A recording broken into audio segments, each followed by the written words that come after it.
안녕하세요. 벌써 환갑을 넘긴 한 구독자입니다. 언젠가 한번 제 이야기를 세상에 알려봐야겠다고 생각은 하고 있었는데, 일에 치이다 보니 그 시간이 점점 늦어졌네요. 조금의 여유가 생긴 지금이 되어서야 이렇게 사연을 쓰게 되었습니다. 우선 제 직업은 의사입니다.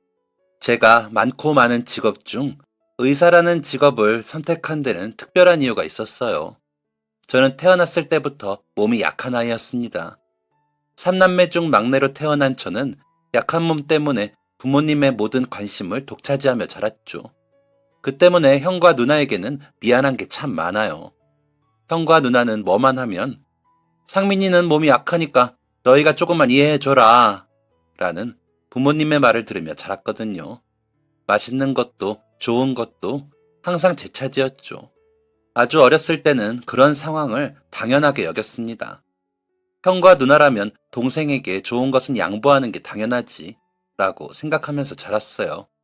근데 커가는 과정에서 제 또래 친구들을 보니 제가 누리는 것들은 당연한 것이 아니더군요.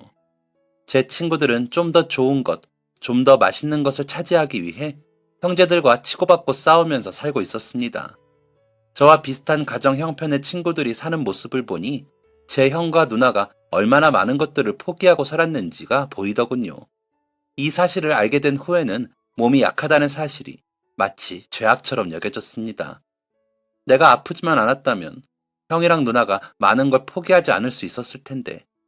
이런 생각은 저를 점점 작아지게 만들었어요.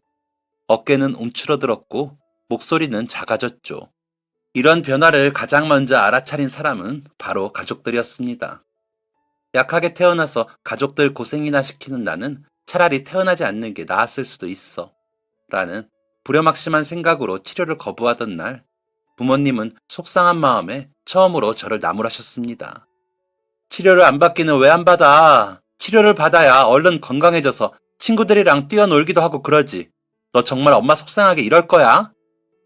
하지만 저는 어머니의 말에 귀 기울이지 않았어요. 저는 스스로 마음의 정리를 끝낸 참이었기 때문이었죠. 제가 별 반응이 없자 아버지도 가세하셨습니다. 얘가 갑자기 왜 안 하던 행동을 하지? 치료받는 게 무서워서 그래? 너가 건강해야지 우리 가족들도 행복할 수 있는 거야. 그러니까 얼른 병원 가자. 저는 아버지의 말에 괜히 발끈해버렸습니다. 내가 건강해야 우리 가족들이 행복할 수 있다고요? 그 말은 내가 건강하지 않아서 우리 가족이 불행하다는 말이 되기도 하겠네요. 가족들을 불행하게 만드는 저는 그냥 포기하세요. 저를 그냥 내버려 두시라고요. 결혼을 해서 가정을 이루고 두 아이의 아버지가 된 지금 생각해보면 그때 제가 한 말은 해서는 안 되는 말이었습니다. 제가 한 말은 부모 가슴에 대못을 박는 말이었죠. 아픈 자식은 포기해버려라 라는 말을 들은 아버지는 할 말이 많은 얼굴을 한 채 집 밖으로 발걸음을 옮기셨습니다. 어머니는 어떻게 아버지한테 그런 말을 하냐며 눈물을 흘리셨죠. 그날 처음으로 어머니의 눈물을 본 저는 베베 꼬인 마음으로 집을 나왔습니다. 집을 나와봤자 동네에 딱 하나 있는 정자로 간 것이었죠. 정자에 앉아 찔끔찔끔 흐르는 눈물을 한참 동안 닦아내고 있는데 누군가가 제 뒤에 와서 앉는 느낌이 들었습니다. 저는 당연히 아버지 아니면 어머니일 거라고 생각했어요. 그런데 놀랍게도 저를 찾아온 사람은 부모님이 아니었습니다. 야, 신상민! 벌써 변성기가 찾아온 형의 목소리였어요. 저는 깜짝 놀랐습니다. 저와 형은 그다지 살가운 관계가 아니었거든요. 형은 깜짝 놀라 뒤를 돌아보는 저를 보며 몸이 건조하게 말했습니다. 어머니가 얼른 너 데리고 들어오래. 형은 한 손에 제 외투를 들고 있었습니다. 그리고 이제 해지면 추워. 괜히 감기 들어서 고생하지 말고 이거 입어. 왈칵 또다시 눈물이 흘러나왔습니다. 뭐가 그리 서러운지 엉엉 울었어요. 저는 엉엉 울며 형에게 물었습니다. 형은 왜 나한테 잘해줘? 형은 또다시 무미건조한 목소리로 대답했습니다. 내가 뭘 잘해줘? 잘해주잖아. 맛있는 거는 항상 나한테 양보하고, 갖고 싶은 게 있어도 나 때문에 말도 제대로 못하고, 이렇게 어머니가 나 찾아오라고 하면 찾으러 나와야 하고, 좋은 건 항상 내 몫인데 형은 그게 억울하지도 않아? 형은 대답이 없었습니다. 한참 동안 형의 반응을 기다리던 저는 살며시 고개를 들어 형의 표정을 살폈어요. 형의 표정은 제가 생각했던 모습이 아니었습니다. 형은 화가 나는 표정을 하지도 않았고 통쾌하다는 표정을 하지도 않았습니다. 형은 뭔 말도 안 되는 소리를 하는 거야 라는 표정을 짓고 있었죠. 눈물이 쏙 들어가더군요. 제가 아무 말하지 않자 형은 아무 말 없이 외투를 입혀주며 한마디를 던졌습니다. 요즘 상태가 좀 이상하다 싶더니 혼자 이상한 생각이나 하고 있었나 보네. 너는 세상의 주인공이 너인 것 같냐? 무슨 좋은 게 다 너 차지야. 나도 어머니 아버지한테 가지고 싶은 거 필요한 거 다 말씀드려. 저는 의아한 생각에 이렇게 물었습니다. 하지만 나는 형이 가지고 싶은 거 다 가지는 걸 본 적이 없는데. 형은 어이가 없다는 듯 실소를 날렸습니다. 그야 당연하지. 우리 집이 엄청난 부잣집도 아니고 어떻게 가지고 싶은 걸 다 가질 수가 있겠어? 안 될 거 알면서도 말씀드리는 거야. 혹시 사주실지도 모르니까. 저는 또다시 형에게 물었습니다. 그치만 우리 어머니 아버지 내가 가지고 싶은 건 다 사주시는 걸. 형은 제 이마를 살며시 밀며 이렇게 말했어요. 너 같은 꼬맹이가 해달라고 하는 게 거기서 거기지. 너가 과자 사달라고 하는 거랑 내가 대학교 등록금 내달라고 하는 거랑 같냐? 너가 아무리 병원 신세를 오래 졌어도 어머니 아버지는 한 번도 나랑 미연이한테 소홀하셨던 적 없어. 그러니까 속 좀 그만 썩이고 들어가자. 나 공부해야 된다. 저는 얼떨떨한 마음으로 형을 따라 집으로 돌아갔습니다. 집에 도착하니 어머니가 저녁 식사를 준비하고 계시더군요. 어색한 공기 속에서 저녁 식사를 하고 잠을 자려고 하는데 방문이 열리며 누나가 들어왔습니다. 누나는 이불에 누워있는 제 옆자리에 앉아 무언가를 이야기해 주었습니다. 오빠한테 얘기 들었어. 너 어머니 아버지한테 잘못했다며? 죄송하다고 말씀은 드렸어? 저는 조용히 고개를 저었습니다.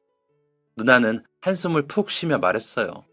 대체 왜 그런 이상한 죄책감을 가지고 있었는지 모르겠지만 너가 몸이 약해서 나랑 오빠가 피해를 본 건 없어. 그니까 이상한 소리 하지 말고 병원 열심히 다녀. 알겠어? 저는 형제들과 그렇다 할 추억을 만들어 본 적이 없었기 때문에 누나와 단둘이 대화하는 게 조금 어색했어요. 그래서 누나의 말에 조용히 고개만 끄덕였습니다. 누나는 제 이부자리를 정리해 주었고 방을 나서며 딱 한마디를 덧붙였는데 그 말은 여전히 제 마음속에 깊이 남아 있습니다. 상민아, 너가 아픈 건 죄가 아니야.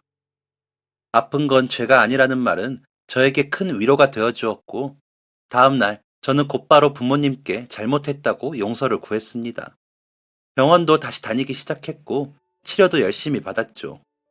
형과 누나와 대화를 하고 보니 그동안 보이지 않았던 게 보이더군요. 제가 약 기운에 일찍 잠들고 나면 부모님과 형, 누나는 항상 거실에 모여 도란도란 대화를 나누고는 했어요. 대부분이 저의 건강 상태에 관련된 이야기이긴 했지만 중간중간 형, 누나의 진로와 친구 관계에 대한 대화도 나누고 있었죠. 그리고 형과 누나는 누구보다 저를 걱정해주는 사람들이었습니다. 너네 형이랑 누나가 너 태어났을 때 얼마나 좋아했는지 알아? 신발도 거꾸로 신고 달려와가지고 엄마가 얼마나 놀렸었는데 그렇게 예뻐하던 동생이 갑자기 아파서 쓰러졌을 때 너네 형이랑 누나 엄청 울었어. 저는 이날 이후 꼭 건강해져야겠다고 다짐했습니다. 그동안 먹기 싫어했던 음식과 약도 열심히 먹었고 치료받는 동안에도 울지 않았어요. 그렇게 몇 년이 흐른 뒤 기적과도 같이 병이 완치되었습니다. 모든 사람들이 입을 모아 이건 기적이라고밖에 설명이 되지 않는다 라고 말했죠. 완치 판정을 받고 병원을 나선 날 저는 온 가족들을 끌어안고 다짐했습니다. 의사가 되어야겠다 라고 말이죠. 훌륭한 의사가 되어서 나같이 병으로 인해 고통받는 사람들을 도와주겠다고 결심했어요. 그리고 자랑스러운 아들이 동생이 되어서 가족들에게 누가 되지 않는 인생을 살겠다고 다짐했습니다. 몸은 약했지만 머리만큼은 좋았던 저는 그렇게 의대에 진학하게 되었습니다. 대학에 다니는 동안에는 형 누나의 도움을 많이 받았어요. 그 사실이 썩 달갑지는 않았습니다. 형은 공부를 꽤 잘했고 대학을 가고 싶어 했지만 집안에 여유가 없어서 대학을 가지 못했거든요. 그리고 제 병원비 때문에 집안에 여유가 없었다는 사실을 저는 너무나 잘 알고 있었습니다.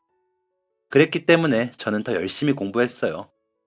도서관 지방령이라는 별명을 얻을 정도로 열심히 공부했죠. 그래서일까요? 현실의 어려움을 극복해내는 데 집중하며 의사가 되려고 하다 보니 어느 순간 저는 의사가 되려고 한 목적을 잊어버리고 말았습니다. 환자의 고통에 공감하는 훌륭한 의사가 되기 위해 노력하기보다는 그저 병원을 운영하는 데 급급한 의사가 되어버리고 만 것이죠. 이런 날이 반복되다 보니 퇴근 시간은 항상 말 못할 공허함으로 가득 차게 되었어요. 이렇게 사는 게 맞나? 이게 내가 원하던 인생인가? 라는 생각이 점점 커지던 때 저는 제 인생의 방향을 바꿔준 귀인을 만나게 되었습니다. 평소와 다름없이 진료를 보고 처방을 하던 날이었습니다. 간호사 한 명이 급하게 들어오더군요. 신 선생님, 지금 바로 내려와 주실 수 있나요? 다리를 다친 아이가 왔는데 지금 당장 봐주실 선생님이 안 계시네요. 저는 환자가 있는 곳으로 향했습니다. 그곳에는 다리를 다친 어린아이가 앉아 있었어요. 진료를 해보니 아직 어린아이라 수술까지는 하지 않아도 되는 상황이더군요. 조심만 한다면 수술 없이도 회복이 가능한 상황이었습니다. 하지만 이 아이를 그냥 내보냈다가는 또 천방지축처럼 뛰어다니다 다칠 게 뻔해 보였어요. 그래서 저는 아이의 입원을 결정했습니다. 애 보호자는? 아무래도 입원해야겠는데. 그게 아이한테 보호자를 물어도 대답을 안 해서 아직 연락이 안 되는 상황입니다. 뭐? 그걸 왜 말 안 해? 그러니까요. 대체 무슨 이유로 말을 안 하는 건지 저희도 궁금해요. 보호자랑 연락이 돼야 수납도 하고 입원 수속도 밟는 건데. 무언가 촉이 왔습니다. 이 아이가 보호자를 밝히지 못하는 이유였죠. 저는 당장 아이에게로 갔습니다. 지금 너가 보호자를 안 불러서 간호사 선생님들이 엄청 힘들어하고 있어. 이래도 말 안 할 거야? 아이는 우물쭈물하며 아무 대답하지 못했습니다. 그게 됐고 얼른 어른한테 연락해. 너 지금 빨리 입원 수속 밟아야 돼. 아이는 깜짝 놀라며 손사래를 쳤습니다. 네? 입원이요? 저는 역시는 역시지 라는 생각으로 차갑게 대답했습니다. 너 부모님이 싫어하는 장난하다가 다친 거지? 괜히 혼날까봐 부모님 못 부르는 거잖아. 아니야? 병원에서 일하다 보면 장난꾸러기들이 위험한 장난을 치다 다치는 경우를 많이 보게 됩니다. 보통은 부모님에게 이끌려서 찾아와 잔소리를 듣는 경우가 대부분이지만 이런 아이들도 간혹 가다가 있었죠. 부모님이 하지 말라는 장난을 치다가 다쳐놓고 부모님에게 혼날까봐 보호자를 부르지 않는 경우였습니다. 저는 계속해서 침묵을 지키는 아이를 닥달했습니다. 너 같은 애들은 입원 안 시키면 또 사고 쳐서 실려와. 그때는 무조건 수술이니까 뼈 다 붙을 때까지는 병원에 있어야 돼. 그러니까 얼른 부모님한테 연락해. 아이는 입원이라는 말에 과하게 반응했어요. 그러면서 이렇게 말했죠. 입원은 안 돼요. 저 지금 바로 집에 가봐야 한다고요. 지금도 너무 늦었는데. 병원비는 제가 어떻게든 갚을 테니까 집에만 보내주세요. 저는 코웃음을 쳤습니다. 고작 국민학교 학생으로 보이는 애가 무슨 병원비를 갚겠다는 건지. 너가 병원비를 어떻게 갚는다고 그래? 일은 해봤니? 너가 해결할 수 있는 거 아니니까 얼른 부모님한테 연락하래도. 답답한 마음에 언성이 점점 높아지자 아이는 울먹거리기 시작했습니다. 목소리에 울음이 묻어나던 아이는 눈을 딱 감고 이렇게 소리쳤어요. 집에 돈이 없어요. 그리고 저는 부모님이 안 계세요. 할머니, 할아버지랑 같이 살고 있는데 두 분도 병원비 낼 돈은 없으실 거예요. 순간 아차 싶었습니다. 아이의 말을 듣고 나니 그제야 아이의 낡은 옷차림이 눈에 보이더군요. 어딘가에서 구르느라 옷이 엉망이 된 거라 생각했었는데 자세히 보니 그게 아니었습니다. 아이의 옷은 어딘가에 긁혀서 해진 게 아니라 오래 입어서 원단이 얇아진 것이었어요. 소매 끝, 바지 끝단이 조금씩 달아있었고 길이도 아이의 몸보다 조금씩 짧았죠. 저는 제가 함부로 아이를 판단했다는 것을 바로 깨달았습니다. 너무나 부끄러웠어요. 형편이 어려워 병원비를 내지 못할 거란 생각에 차마 보호자를 부르지 못했을 아이의 모습을 삐뚤어지게 바라본 제 모습이 부끄러웠습니다. 그리고 몇 시간 동안 보호자의 연락처를 내놓으라는 어른들에게 둘러싸여 무서워했을 아이에게 미안한 마음이 들었습니다. 저는 그제야 아이의 곁에 앉아 자세한 상황을 물었습니다. 아이의 이름은 박형식.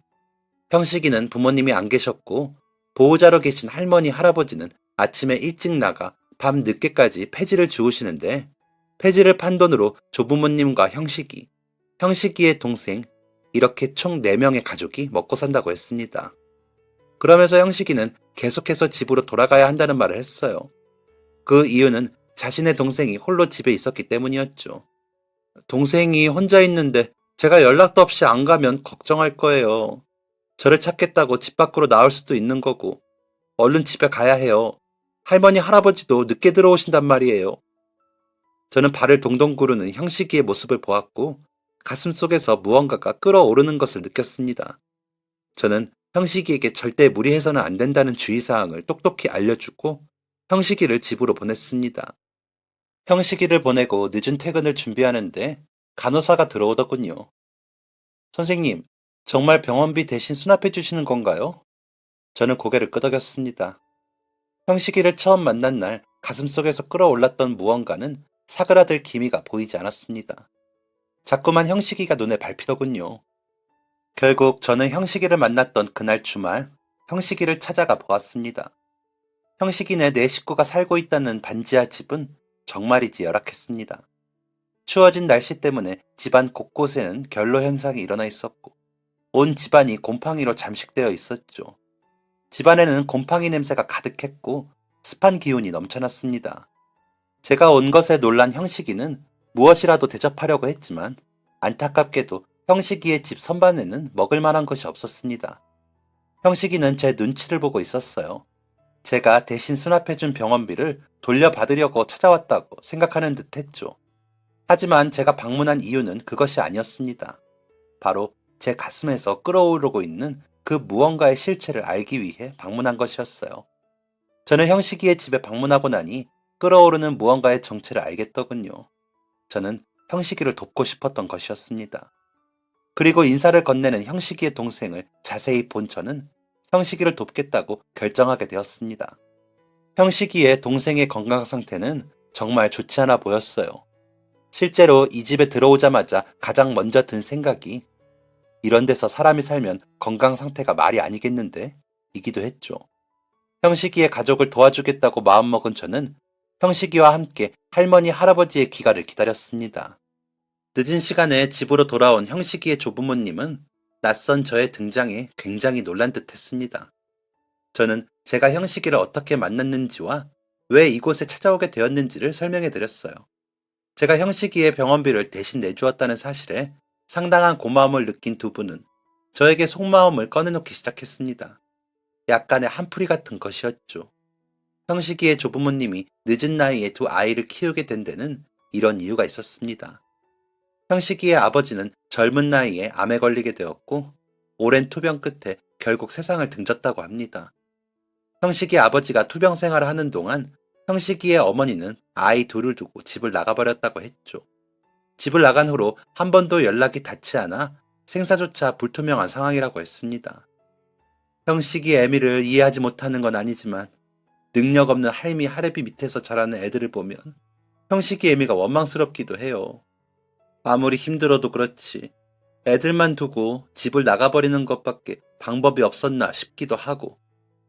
긴 대화를 하는 동안 저는 형식이 가족들의 건강 상태도 대략적으로 알 수 있었습니다. 우선 형식이의 할아버지는 허리와 무릎 관절이 굉장히 안 좋은 상태였고 안과 치료도 시급해 보였어요. 할머니의 경우도 관절이 매우 안 좋으셨고 치아가 상한 지 오래되어 무언가를 씹기가 어려운 상태였죠. 그리고 형식이와 형식이의 동생은 천식을 앓고 있었습니다. 그렇게 곰팡이가 가득한 곳에서 오랫동안 살았으니 어찌 보면 당연한 결과였죠. 형식이의 가족에게 어떤 문제가 있고 어떤 도움이 필요한지를 대략적으로 파악한 저는 형식이를 도와줘야겠다는 다짐을 실천으로 옮기기 시작했습니다. 제가 가장 먼저 한 것은 동료를 모으는 것이었어요. 저는 평소 가깝게 지내는 의사 동료들에게 연락을 했습니다. 형식이의 상황을 자세히 설명했고 도와줄 수 있는 인력을 구했죠. 10명 중 8명은 부정적인 반응이었습니다. 야, 그런 식으로 한 사람 한 사람 챙겨주다 보면 피곤해지는 건 너야. 그리고 그렇게 챙겨주다 보면 자기도 그렇게 해달라는 사람들이 점점 늘어날걸? 너 그거 다 감당할 수 있겠어? 가뜩이나 할 일도 많을 텐데 대체 왜 스스로 무덤을 파냐? 이런 부정적인 반응도 이해 못할 것은 아니었습니다. 이 세상에는 호의를 호의로 받아들이는 사람들이 있는가 하면 호의를 권리로 받아들이는 사람도 존재하니까요. 하지만 그렇다고 제 다짐을 포기할 수는 없었습니다. 무엇보다 의사가 된 목적, 환자의 고통에 공감하는 의사가 되겠다는 그 목적을 다시 되찾은 저에게 포기란 없었어요. 그래서 저는 긍정적인 의사를 표현해준 10명 중 2명에게 집중했습니다. 좋은 일 하네. 내가 할 수 있는 선에서는 나도 도울게. 정형외과적인 부분은 너가 할 거고 안과 의사 동료 1명 있는데 소개해 줄까? 그럼 나야 너무 고맙지. 좋은 일을 하려고 하니 좋은 사람들이 몰리기 시작하더군요. 긍정적인 의사를 표현해줬던 동료 의사에게 며칠 뒤 다시 연락이 왔습니다. 내가 이런 일을 하려고 한다고 이야기하니까 우리 병원 간호사 선생님들도 같이 하고 싶다고 하네. 뭐? 정말? 응, 그래서 그런데 지난번에 얘기할 때 들어보니까 집 상태도 영 안 좋다며? 아, 맞아. 곰팡이가 너무 심해서 숨쉬기도 힘들더라. 벌레도 너무 많이 나오고. 너 설마 그거 다 사비로 해결할 생각 아니지? 저는 대답하지 못했습니다. 비용적인 부분은 제가 사비로 감당하려고 했었거든요. 얼씨구, 진짜 사비로 해결하려고 했었나 보네. 너 결혼한 지 얼마나 됐다고 그래. 재수 씨 알면 뒤로 넘어갈 짓 하지 말고 적당히 도움받을 건 받아. 그렇게 얼마 뒤 동료에게 다시 연락이 왔습니다. 우리 병원 선생님들이랑 삼삼오오 모아서 돈 보냈다. 곰팡이 피고 그러는 거 해결하려면 업자 불러야 돼. 한두 푼 깨지는 게 아니니까 보태서 써라. 그리고 전에 말했던 안과 의사 있잖아. 선뜻 도와주겠다고 그러더라. 너 연락처 전달해줬으니까 연락 올 거야. 무언가 일이 술술 풀리는 기분이었습니다. 저는 그렇게 많은 사람들의 정성으로 모아진 후원금에 제 사비를 보태 형식이의 집을 리모델링 해주었어요. 전체적인 곳을 모두 손본 것은 아니었지만 지긋지긋한 곰팡이는 없앨 수 있었죠. 그리고 금전적인 이유로 미뤄져 왔던 형식이 가족들의 진료를 도왔습니다.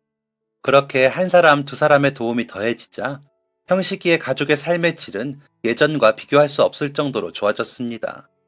그리고 이런 사연이 입에서 입으로 전해지자 많은 사람들이 더 많은 도움을 주기 시작했어요.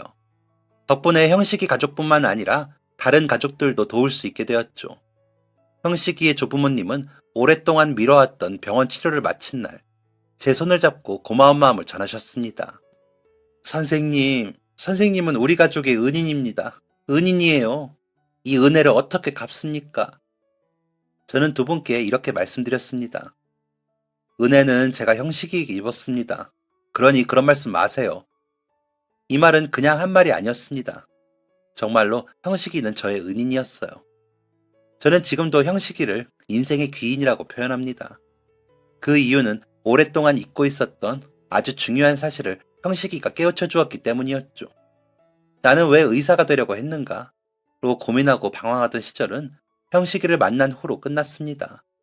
나는 환자의 고통에 공감하기 위해 의사가 되었다. 라는 답을 형식이를 통해 얻은 그날부터 제 인생은 달라졌어요. 쳇바퀴 굴러가듯 돌아가는 인생 속에서 진정한 삶의 의미를 찾기 시작한 것이었죠.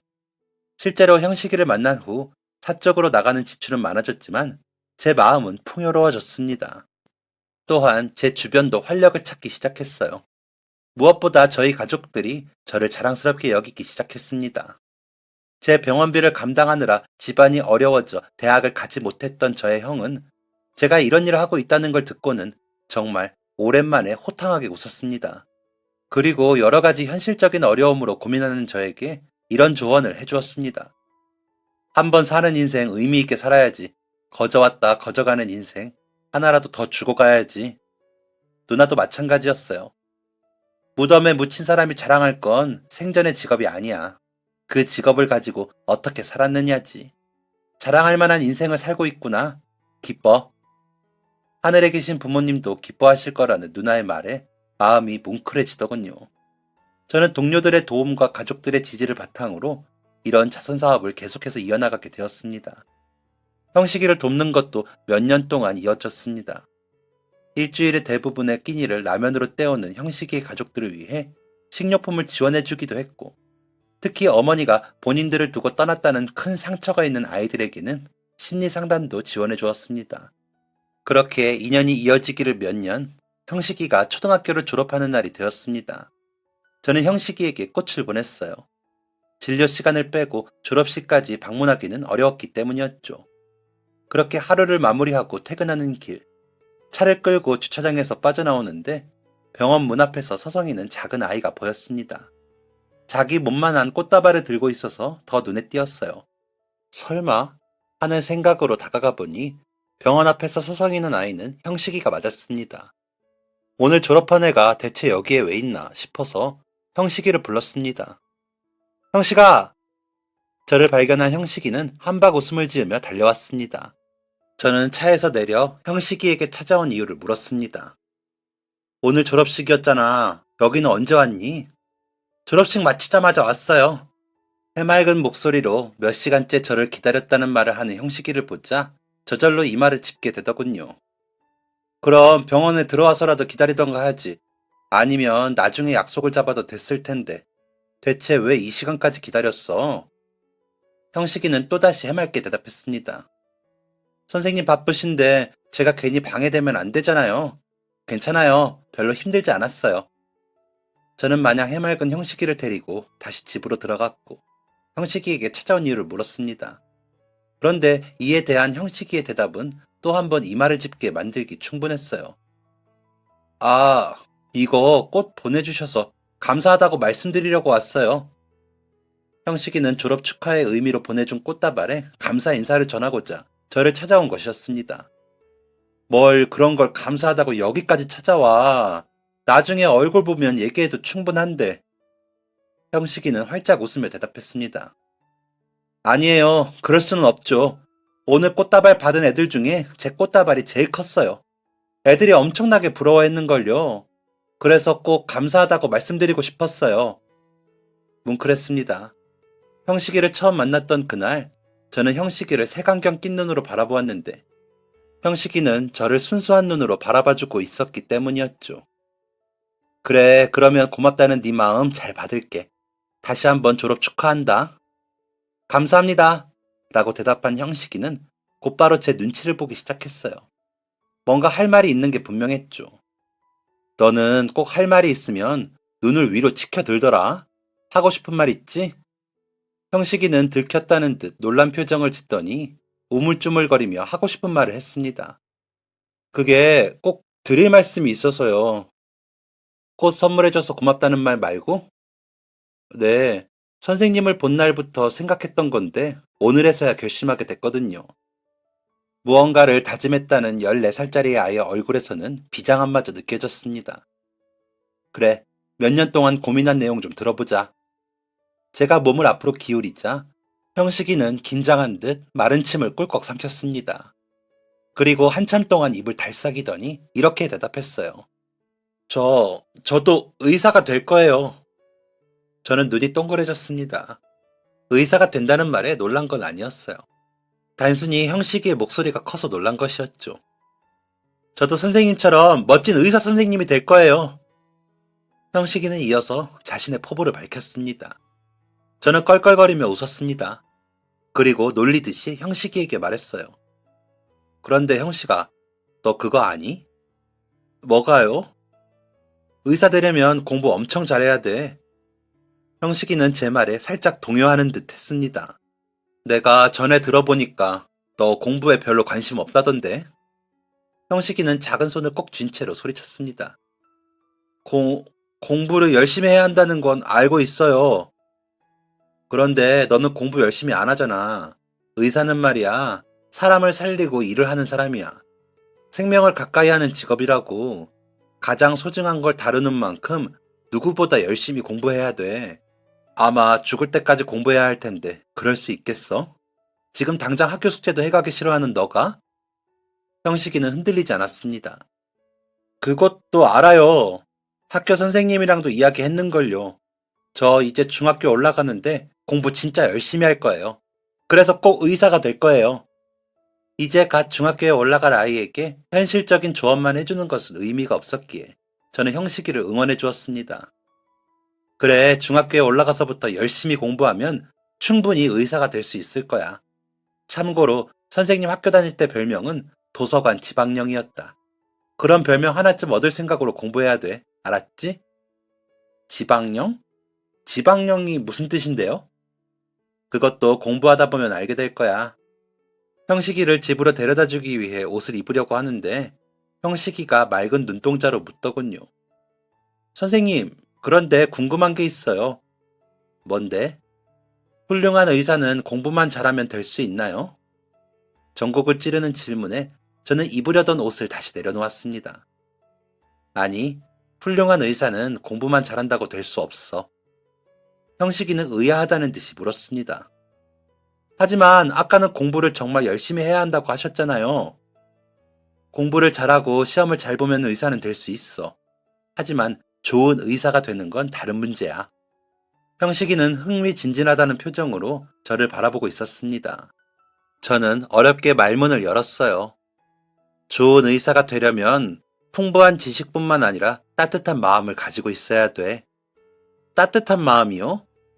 응, 따뜻한 마음. 환자의 고통에 공감해 줄 줄 알고 보이는 것 너머의 것을 볼 수 있는 마음이 필요한 거지. 형식이는 슬픈 표정을 지었습니다.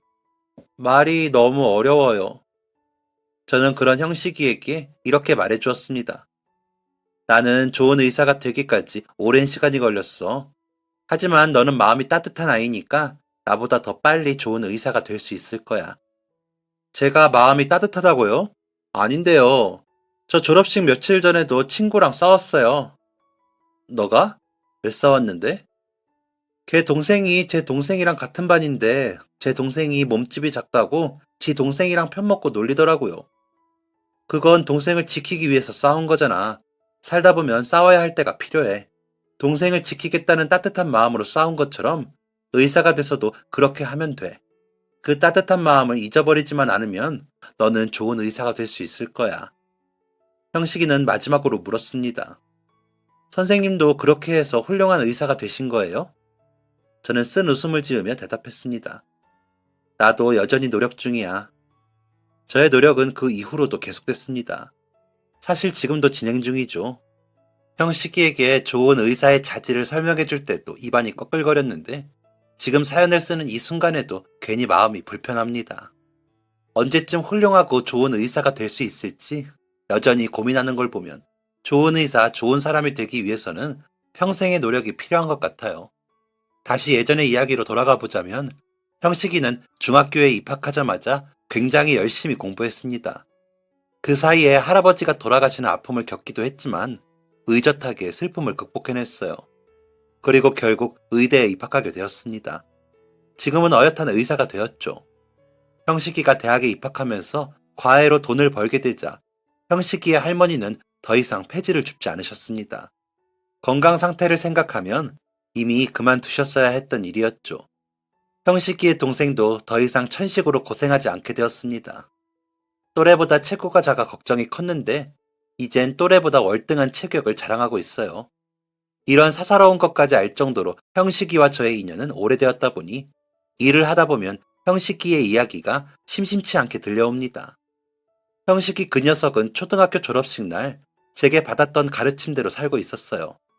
싸워야 할 때는 싸워야 한다는 말을 인생의 모토로 삼고 선배 의사들을 들이받는 경우도 있다고 하죠.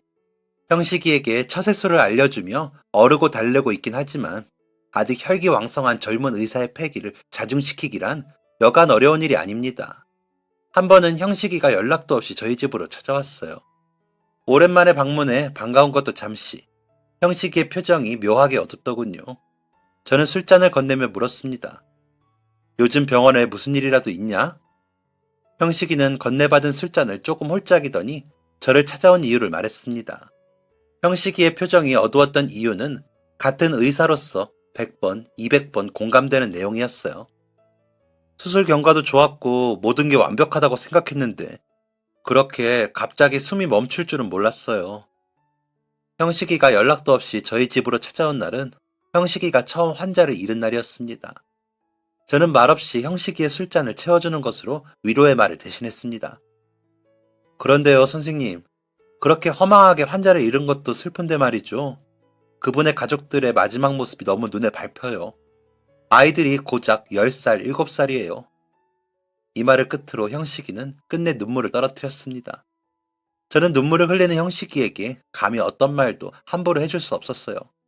그저 곁에 있어주는 것뿐이었죠. 그렇게 저는 아주 오랫동안 형식이와 술잔을 기울였습니다. 그렇게 형식이와 눈물의 술자리를 한 뒤 최근 형식이가 또다시 저를 찾아왔어요. 형식이는 어딘가 결연해 보였습니다. 선생님, 제 아버지가 투병 중이실 때 어머니가 집을 나간 거 알고 계시죠? 알고 있지. 형식이는 그동안 한 번도 털어놓은 적 없었던 친어머니에 대한 이야기를 시작했습니다. 어릴 때는 그런 어머니가 마냥 미웠어요. 어머니는 희생의 아이콘이잖아요. 어떻게 엄마가 자식을, 그것도 2명이나 버려두고 사라질 수 있나 이해가 안 됐죠. 엄마가 없다는 이유로 괴롭힘을 당하거나 놀림을 당할 때는 그 원망이 어머니에게로 향했어요. 저를 놀리고 괴롭힌 건 그 아이들인데 정작 제가 원망한 상대는 어머니였죠. 저는 잠자코 형식이 이야기를 들어주었습니다. 그런데 이제는 조금 알 것 같아요. 어머니가 왜 저와 동생을 두고 떠나셨는지 이제는 조금 알 것 같아요. 선생님, 아버지가 돌아가셨을 때 어머니의 나이는 고작 26이셨어요. 지금의 저보다 어린 나이였죠. 그 어린 나이에 얼마나 무서웠을까요? 제대로 일을 해본 적도 없고 친정도 없고 의지할 곳 하나 없는데 시부모 2분 모시고 2아이를 길러야 한다는 사실에 얼마나 막막했을까요? 형식이의 말투는 그 어느 때보다 덤덤했습니다. 그래서 물었어요. 그래서 이제는 어머니가 원망스럽지 않고? 형식이는 고개를 끄덕였습니다. 계셨다면 더 좋았겠지만 어머니가 이해되니까 밉지는 않네요. 그저 어머니가 얼마나 무서웠을까만 생각하게 돼요. 오랫동안 형식이를 지켜봐온 저는 단번에 한 가지 사실을 알아차릴 수 있었습니다. 갑자기 그런 생각을 하게 된 데는 이유가 있을 것 같구나. 형식이는 역시라는 표정으로 말을 이었습니다. 치료 경과가 좋았는데 갑자기 돌아가신 환자분의 아내분이 수납을 하는 걸 우연히 봤어요. 남편이 투병 중일 때보다 얼굴이 더 안 좋아졌더라고요. 제 지레짐작일 수 있겠지만 수납할 때 모습을 보니까 병원비 감당이 힘든 것 같았어요. 제 병원비를 감당하기 위해 집안 사정이 어려워서 형의 대학을 포기해야만 했던 과거가 있는 저로서는 환자의 아내의 상황이 충분히 이해되었습니다. 그 모습을 보니까 저희 어머니가 생각나더라고요. 저런 상황에서 어떤 심정이었을까? 도망치고 싶진 않았을까? 뭐 이런 생각이었죠. 이렇게 한참을 이야기하던 형식이의 마지막 말은 저를 깜짝 놀라게 만들었습니다. 그래서 그런데요. 선생님, 저 재단을 하나 만들려고요. 재단이라니? 너 그게 얼마나 어려운 일인지 알고 말하는 거니? 그럼요. 지금 당장 만든다는 게 아니에요. 아주 먼 미래를 두고 말하는 겁니다. 아니, 대체 무슨 일을 하고 싶은 건데 재단까지 필요해? 환자의 보호자분은 도망치지 않으셨어요. 누군가는 엄마가 자식을 돌보는 게 당연하다고 말할 겁니다. 그리고 혼자 자식들을 키우면서 힘든 일이 생기면 여자 혼자 애들 2명 키우는 게 쉬운 줄 알았어? 그 정도 고생은 당연한 거야. 라고 말하겠죠. 그렇게 사는 게 당연하다고. 어쩔 수 없는 거라고 그분의 고생에 공감해주지도 도움을 주지도 않겠죠. 그런데 삶에 대한 불안감에 모든 걸 포기해버린 어머니가 있는 저로서는 그분의 고생이 당연한 거라고 생각하지 않아요. 당연한 것이 아니라는 걸 알기 때문에 도와주고 싶어요. 의사는 질병으로 고통받는 사람들을 도와주는 사람이잖아요. 돌아가신 환자분의 질병이 여전히 남아서 가족들을 괴롭히고 있는데 제가 어떻게 두고만 볼 수 있겠어요? 저는 형식이의 말에 대답을 해줄 수 없었습니다. 형식이가 가고자 하는 길이 얼마나 어렵고 거친 길인지 누구보다 잘 알기 때문이었죠. 저는 형식이를 아들처럼 여기고 있었기 때문에 굳이 너가 그 길을 가야겠냐는 말이 목구멍까지 차올랐습니다. 형식이도 그런 제 마음을 알았겠죠. 선생님이 어떤 마음인지 알아요. 걱정되시겠죠. 지금 당장 대단한 일을 하려는 건 아니에요. 제가 할 수 있는 일부터 하나하나 해보려고 합니다. 가슴속 끓어오르는 무언가를 안고 있는 형식이의 모습을 보니 과거의 제 모습이 생각나더군요. 오랫동안 잊고 살았던 의사가 된 이유를 기억해냈을 때의 제 모습 말이죠. 그래서 저는 형식이에게 물었습니다. 내가 도와줄 건 없니? 제 물음을 들은 형식이의 얼굴에 기쁨이 차올랐습니다. 제 말이 끝나기가 무섭게 형식이는 이런저런 이야기를 시작했어요. 사실 말이죠, 선생님. 제가 생각해 둔 게 있는데요. 형식이는 제가 이렇게 대답할 줄 알고 있었던 것이었겠죠. 사연을 쓰기 전 형식이에게 연락해 보니 형식이는 본격적으로 자선 활동을 준비하고 있었습니다. 질병을 앓고 있는 가족을 오랫동안 부양하느라 경제 활동이 끊겨버린 보호자들이 꽤 많더군요. 병이 완치되었더라도 곧바로 사회에 복귀하는 것은 쉽지 않기 때문에 많은 보호자들과 환자들, 본인은 병마와의 싸움에서 이긴 후에도 힘든 시간을 보내고 있다고 합니다. 생사가 달린 병마와의 싸움을 마치고 나니 마찬가지로 생사와 직결된 현실적인 문제와의 싸움이 시작되는 것이죠. 형식이는 그런 사람들을 돕고 싶다고 합니다. 제가 의대에 간 후로 이렇다 할 사회생활을 해본 적이 없잖아요. 그래서 신경 쓸 게 한두 개가 아니네요. 모르는 것도 너무 많고요. 저 요즘 의대생처럼 공부합니다, 선생님. 그래도 잠은 좀 자면서 해라. 너도 이제 30대 아니니. 주말에 우리 집 들리고 아내가 너 몸보신 좀 해줘야겠다고 데려오란다. 그러면 가야죠. 맛있는 거 기대하겠습니다. 요즘 저와 형식이의 대화 스타일입니다. 아내는 평소에 잔소리가 많지 않은 스타일인데 요즘엔 형식이에게 하는 잔소리가 늘었습니다. 형식이가 집으로 밥이라도 먹겠다고 찾아오면 아내는 형식이에게 이런저런 잔소리를 늘어놓죠. 너는 왜 볼 때마다 얼굴이 안 좋아져? 병원 밥이 시원치 않니? 의사가 환자보다 얼굴이 안 좋으면 환자들이 퍽이나 의사를 신뢰하겠다? 형식이는 이런 잔소리에도 허허 웃고 말죠. 그리고 너 결혼은 안 할 생각이야? 너야 뭐든지 알아서 척척하는 아이니까 내가 말 안 하려고 했는데 결혼은 그렇다 쳐도 연애는 해야 할 거 아니니. 너 30대야. 주변에 여자 소개해준다는 사람도 없어? 역시나 형식이는 너스레를 떱니다.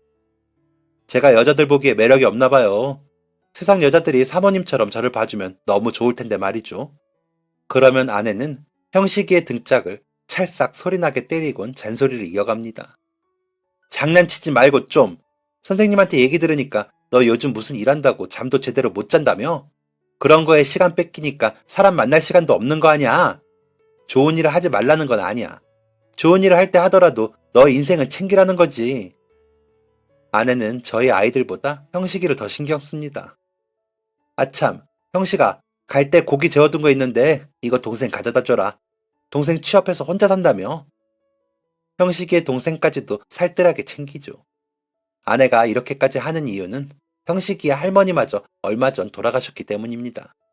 정감 가는 잔소리를 늘어놓는 아내와 그 잔소리를 능청스럽게 받아치는 형식이를 볼 때면 사랑과 돌봄에 대해 생각하게 됩니다. 사랑과 돌봄은 계속해서 흘러나가야 하는 것 같습니다. 어느 한 곳에 고여 있어도 안 되며 흘러가야 하는 것이죠. 고인물은 썩기 마련이듯 흘러가지 않는 사랑은 왜곡되기 마련이며 돌봄도 마찬가지라는 것을 깨닫게 됩니다.